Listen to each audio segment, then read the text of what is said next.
мною принято решение о проведении специальной военной операции. Ее цель – защита людей, которые на протяжении 8 лет подвергаются издевательствам, геноциду со стороны киевского режима.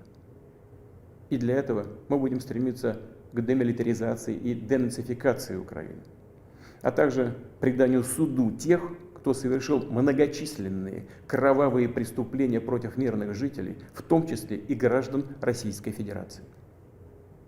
Призываю вас немедленно сложить оружие и идти домой.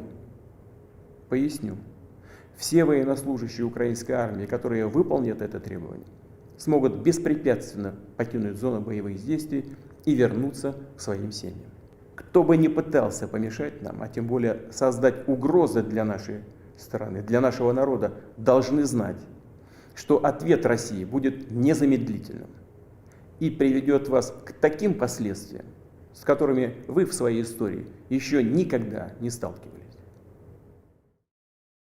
With this 1-minute unscheduled televised video, Putin declared war on Ukraine, which is the biggest military invasion in any country since World War II.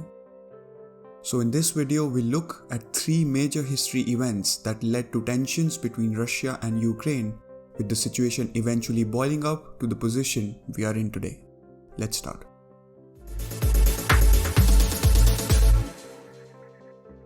The history between these two nations goes back to the early century and has been a long and complex past of companionship, disagreements and revolutions.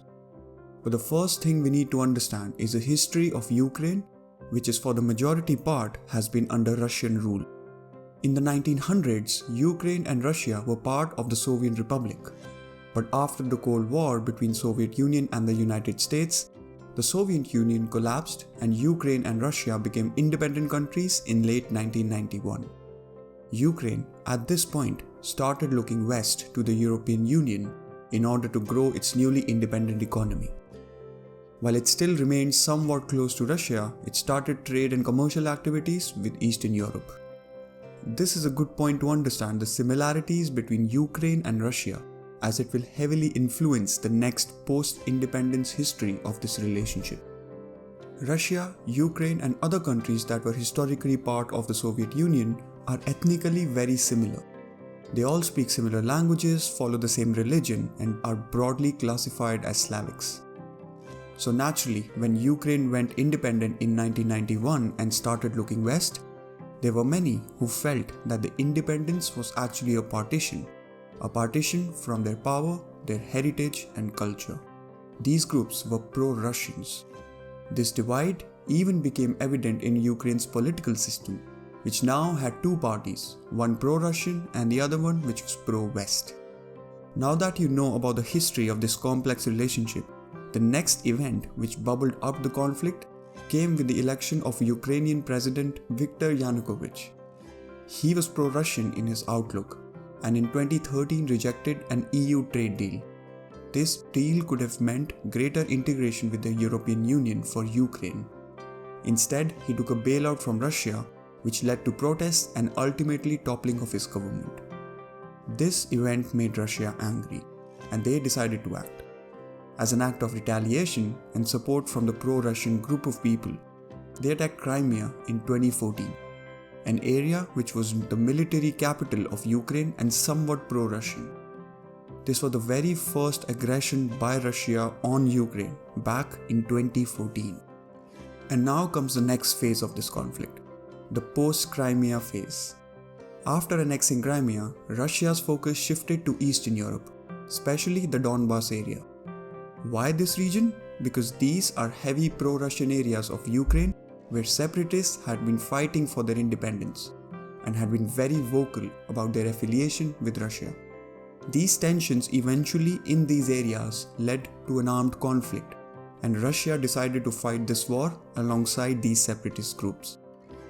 The conflict between the two countries has persisted since, with at least 14,000 people dying according to records, but many believe that the actual numbers are much higher. While several global efforts and dialogues happened to end this conflict, including signing of the Minsk Accords, all of this never led to any result. And now the tipping point. we have learned the history, what happened in 2014 and the ongoing war in eastern Ukraine.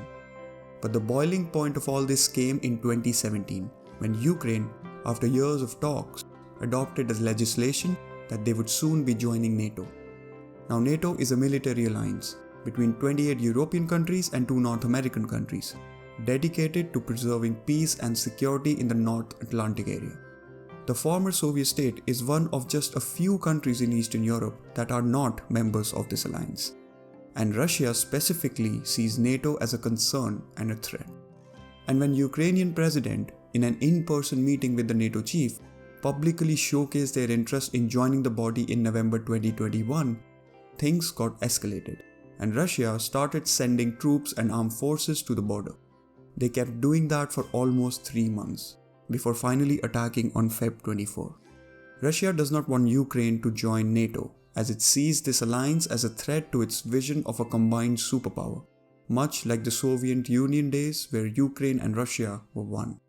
Vladimir Putin wants to revise the Russian imperialism, and looks like he's ready to do that at all costs. The world today is closely watching and acting, and has already laid strict sanctions on Russia, while helping Ukraine through military, immigration, and humanitarian support. This war will have an impact globally, but the most affected, as always, would probably be the locals. I hope you enjoyed this video, and if you did, do drop in a like and subscribe to show your support for the channel. Thank you for watching.